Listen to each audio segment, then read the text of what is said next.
This is your captain speaking. We are ready for takeoff.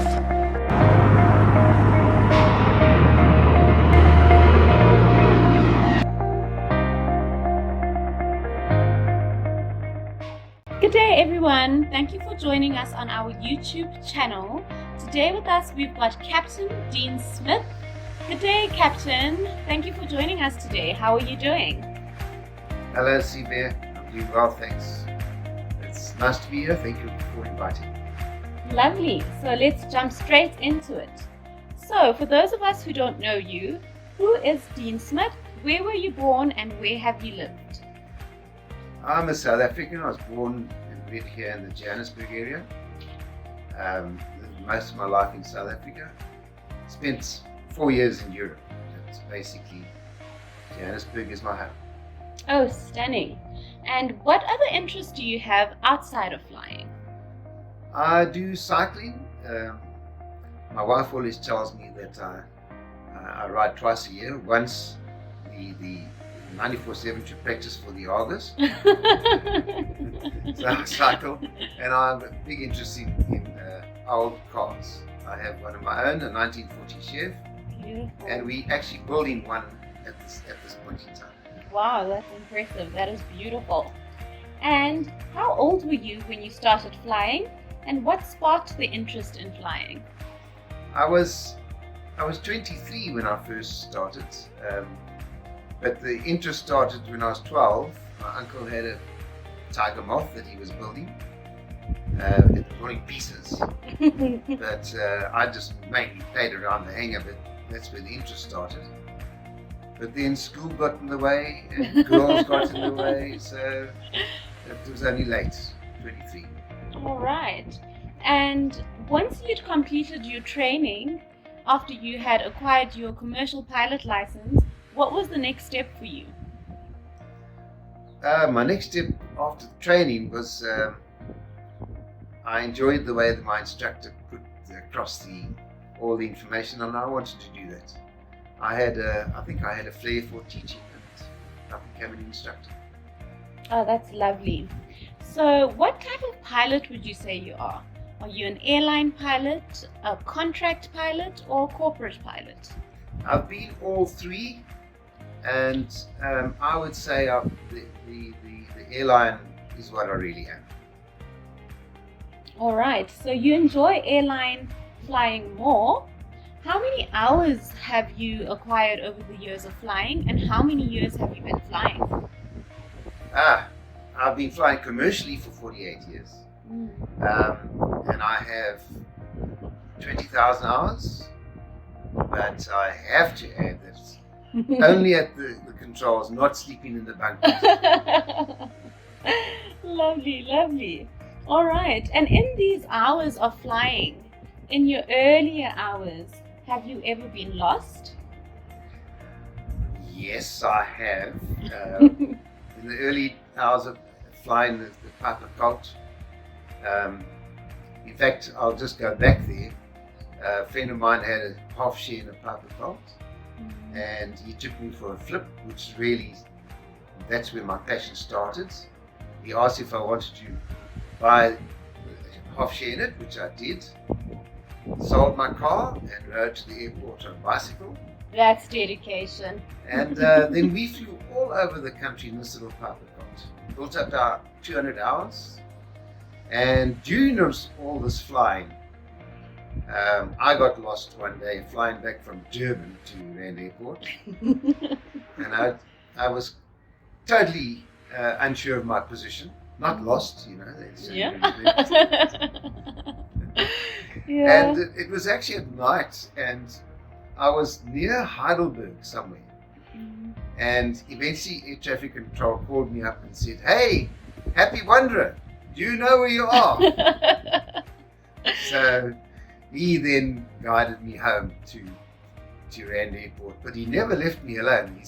He gave me a guided tour of the whole country. Talking about wandering, have you ever run out of fuel? I've never ran out of fuel, but come very close. This friend of mine and I were flying from Rand Airport to to Kimberley, but we left late. We were late for some reason. Maybe it was me, as usual. And then we got, the sun was starting to set. We didn't have night ratings. The aeroplane wasn't fitted for night rating. And it was now getting dark, and we were getting low on fuel. We couldn't find Velbourne. So eventually we landed on what looked like a little road and slept there in the airplane that night. Oh my goodness. So we didn't run out of fuel, but we came pretty close. Yeah. And along these years, as you were building your hours, what would you say was a big confidence booster for you? Oh, I would say the biggest confidence booster I had was as an instructor, a young boy, teaching people. Teaching really boosts your confidence because you learn so much when you teach. And can you briefly describe the feeling of flying for us? Oh, that feeling is invigorating. It is wonderful up there, and really one has to be up there to experience it, to really feel it. Yeah.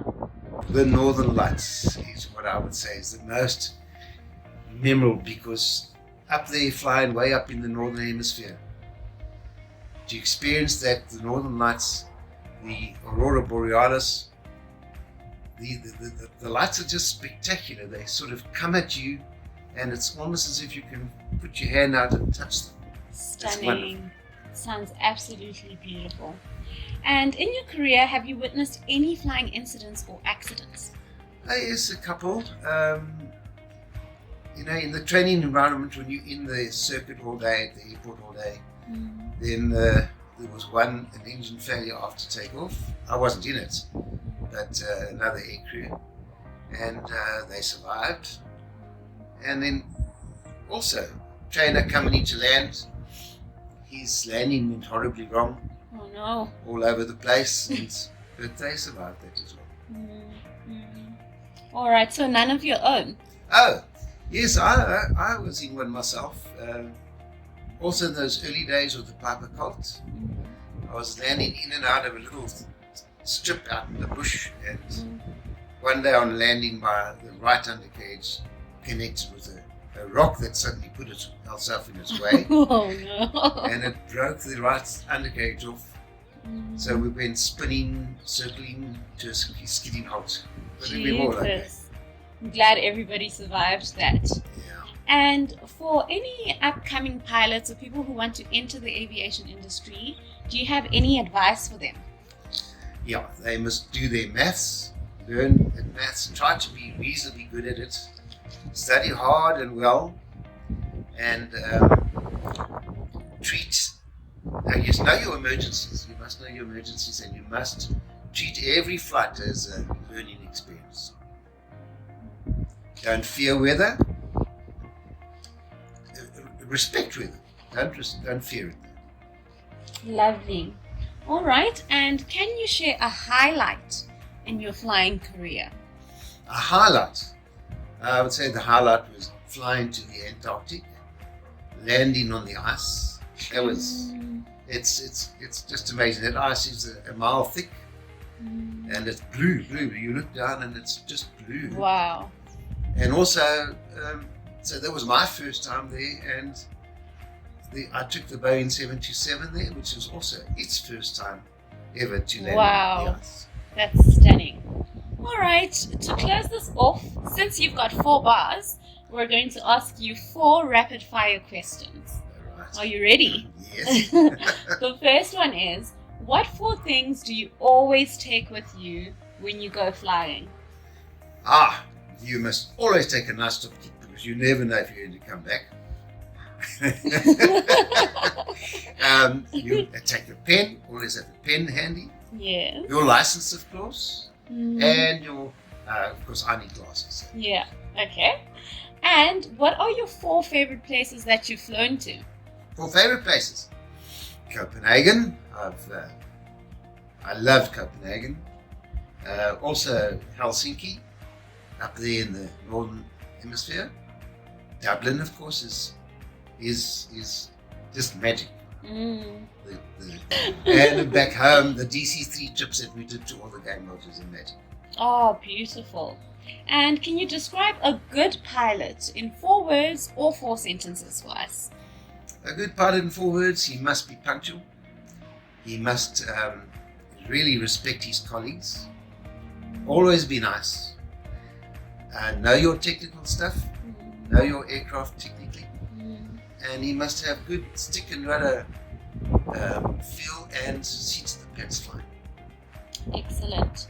And lastly, what are your 4 favorite aircraft that you've flown? The 4 favorite airplanes. There's so many, but the DC-3 is my big favorite. The Tiger Moth, lovely, and the Chipmunk.